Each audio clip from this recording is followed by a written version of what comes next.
Welcome to Access with Liddy. On today's episode, we're speaking with guest champion Kim Smith with Health Evolve Technologies.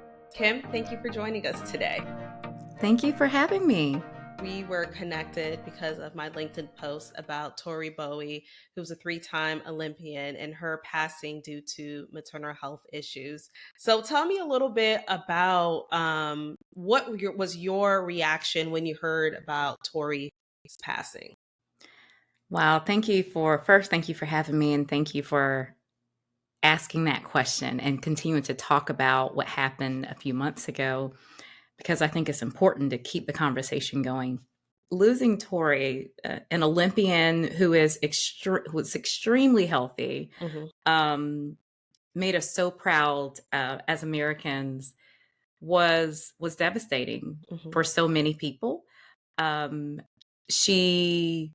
I don't know her full story in terms of her health background, right? But what I do understand from an athlete perspective is that you have to stay in the healthiest condition to operate at that level of performance, especially on the national stage, on the global stage, which she did consistently.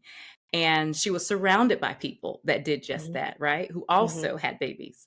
So what I found to be most concerning for a lot of people about Tori Bowie was the fact that she was so healthy. And the thought of her having eclampsia, and not preeclampsia, but eclampsia, which is even more severe, was terrifying, because you're thinking you're doing all the right things to take care of your body, to take care of yourself.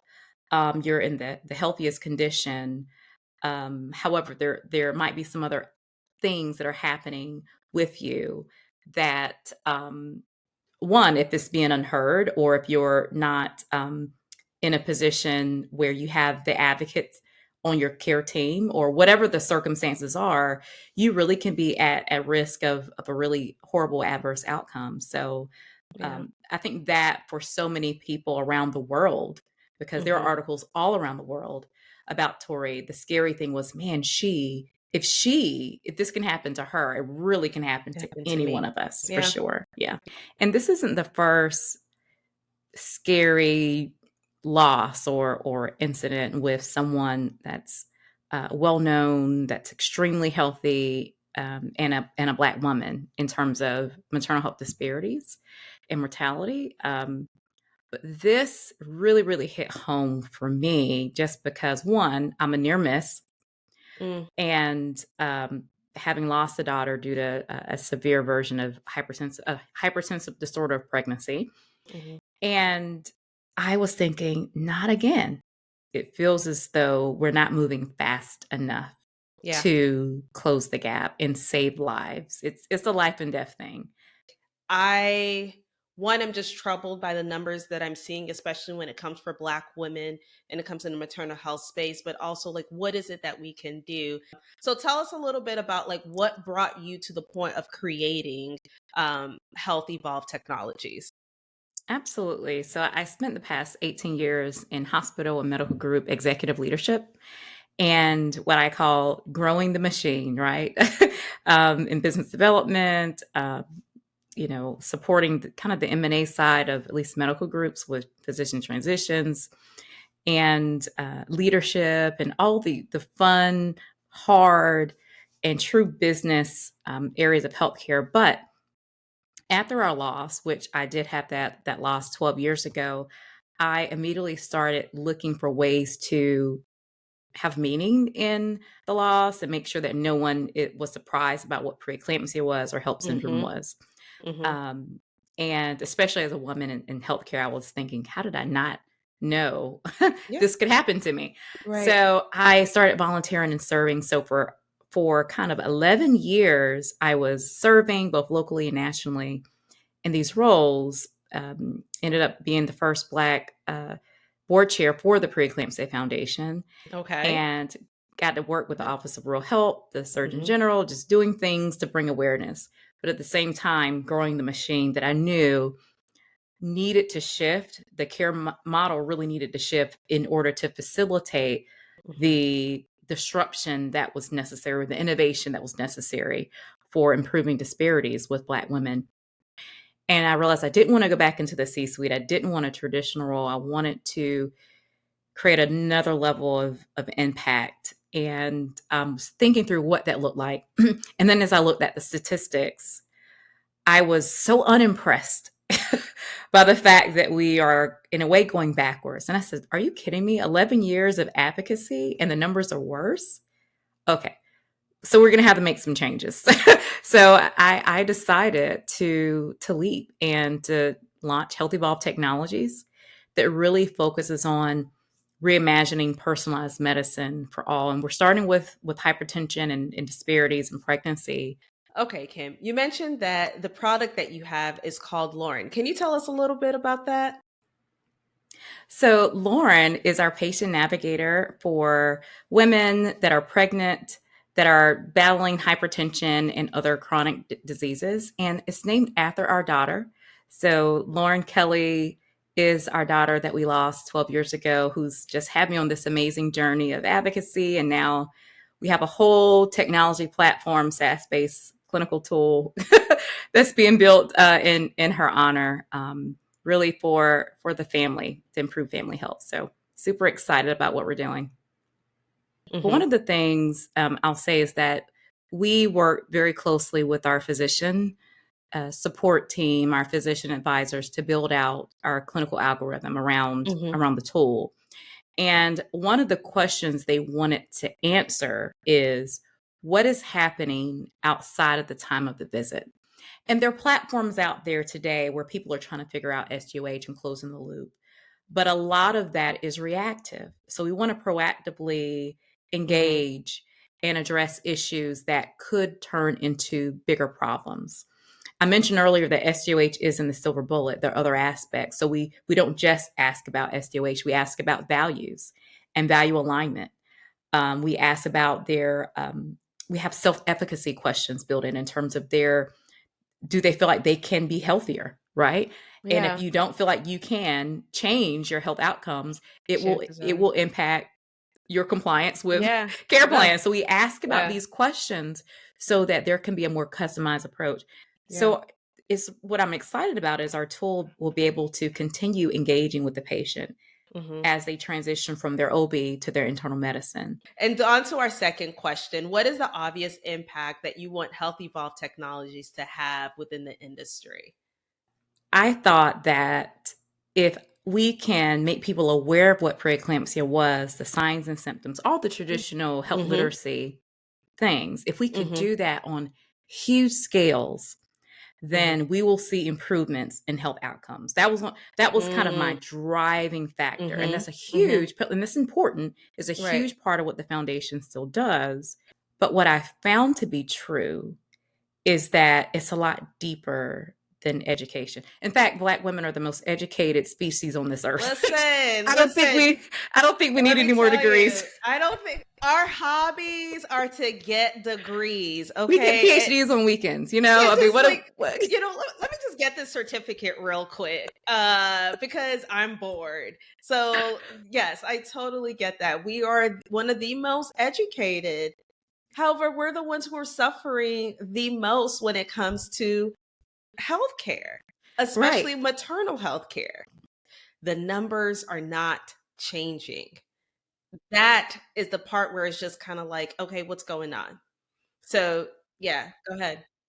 When you control for income, socioeconomic status, the outcomes are still the same. So as a Black woman with a master's degree, making six figures, double six figures income, you're more likely to die from pregnancy than a white woman with a high school diploma. So when I see this rush toward SGOH, that drives me a little crazy because there's no silver bullet to addressing the disparity gap. You have to dig deeper. Technology is not a silver bullet, but it's a huge opportunity to be used as a tool to level the playing ground a little bit in terms of access to, I would say, information about your own body, accountability in terms of building culturally competent health cultures, and being able to see the data Mm-hmm. that is often a blind spot for all of us.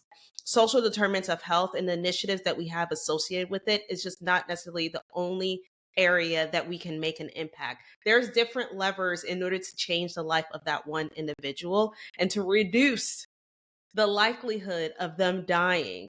Because the fact that my salary, my status does not change the fact that I can die, It doesn't. that is very not only is that humbling for me to hear, but that is also this one of the scariest things as well. I said, my goal is not to paralyze you with fear, but to empower you with knowledge.